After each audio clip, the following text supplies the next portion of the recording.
Bună tuturor și bine v-am regăsit la discuția despre piele.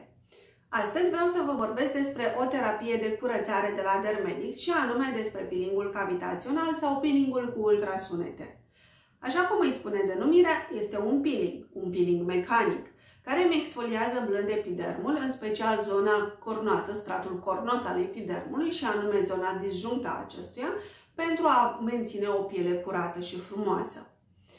La baza acestei terapii stă ultrasunetul și mai exact două efecte ale ultrasunetului, efectul vibrator sau efectul mecanic și efectul de cavitație.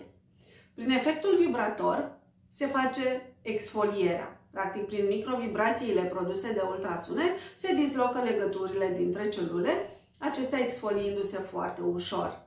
Iar prin efectul de cavitație îmi sunt eliberați porii de impurități. Cu această terapie putem realiza o curățare superficială, dar și o curățare profundă și ne putem adresa tuturor tipurilor de ten, de la un ten ușor sensibil până la un ten încărcat. Tot ceea ce avem de făcut este să reglăm gradul de exfoliere și timpul de lucru.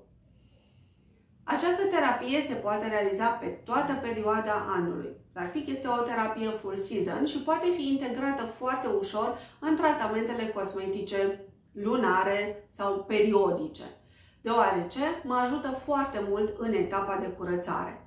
Cu un singur dispozitiv pot să realizez atât o curățare superficială, cât și o curățare profundă.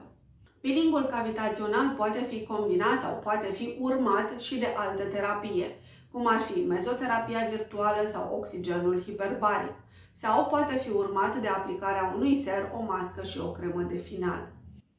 Indiferent de combinația pe care o veți alege sau asupra cărui ten vă adresați, cu această terapie veți avea întotdeauna rezultate foarte bune.